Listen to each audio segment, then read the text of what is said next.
Hi, viewer. Welcome to Mind. Assistant. Nepal.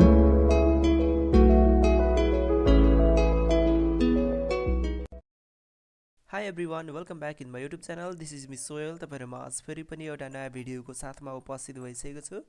आजको यस भिडियोमा चाहिँ हामी विन्डोजमा स्टार्टअप भित्र टर्न अन रहेका विभिन्न एप्सहरुलाई चाहिँ कसरी टर्न अफ गर्ने भन्ने कुरा चाहिँ सिकाउन गइरहेको छु। भिडियोलाई स्किप नगरिकन एन्डसम्म हेरेर साथ दिनु होला। साथै यो भिडियो मन पर्यो भने लाइक, कमेन्ट र साथीहरुमाझ शेयर पनि गर्न नबिर्सनु होला है त।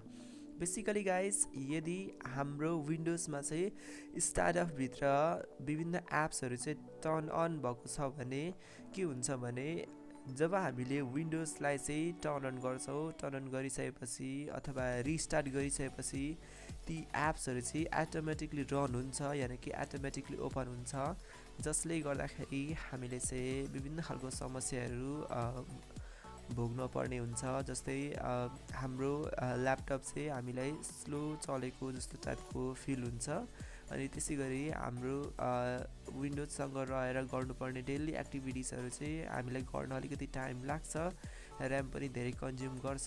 सो यस्ता विभिन्न समस्याहरुसँग चाहिँ हामीले फेस गर्नु नपरोस् भन्नको लागि यी यस्ता अटोमेटिकली रन हुने, अटोमेटिकली टर्न अन हुने यस्ता विभिन्न एप्सहरुलाई चाहिँ हामीले अफ गर्नुपर्ने हुन्छ, जसले गर्दाखेरि हामीले विन्डोजलाई चाहिँ सहज रूपले नर्मली प्रयोग गर्न सक्छौं।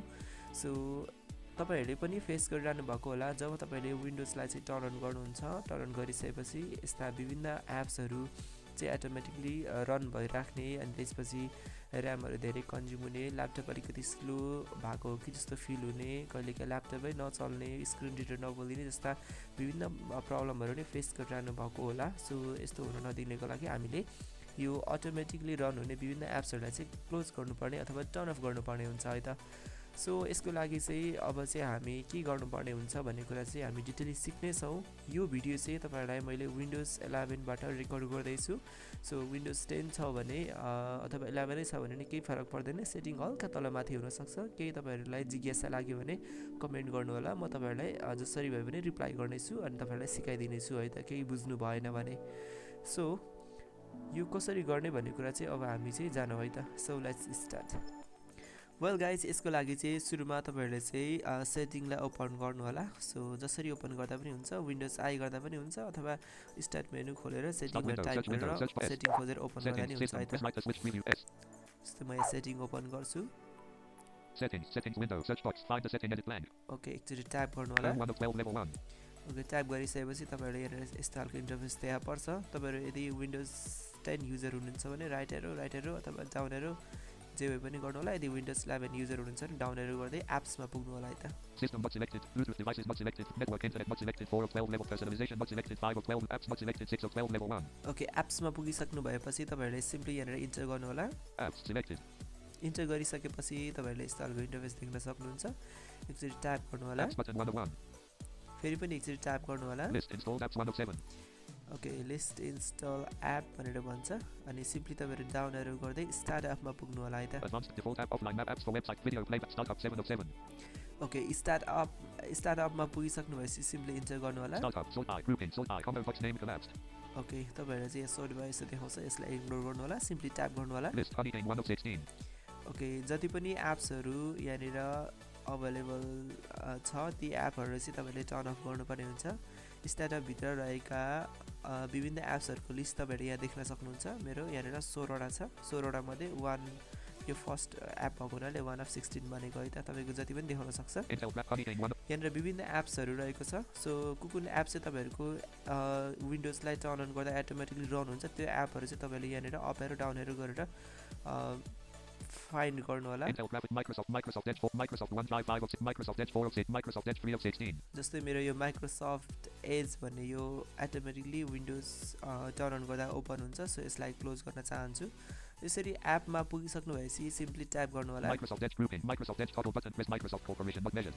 ओके, यो टगल बटन प्रेस भनेको चाहिँ सिम्पली यसमा स्पेस गरेर नट प्रेस गर्नु होला। यसरी एपलाई नट प्रेस अथवा टर्न अफ गरिसक्नु भएपछि यो अनटिक गरिसक्नु भएपछि सिम्पली फेरि एकचोटी सिफ्ट ट्याप गर्नु होला।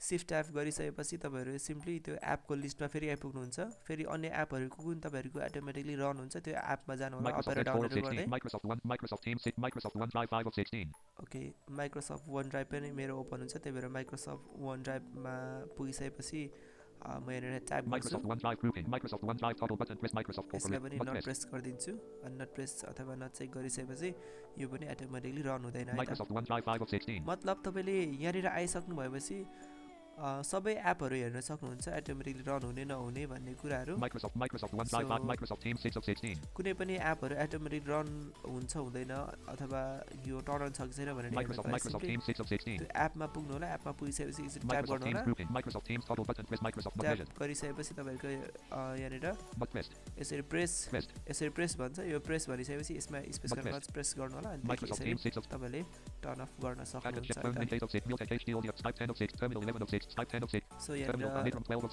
Waves Max audio, WhatsApp 14, Windows security notes, WhatsApp service.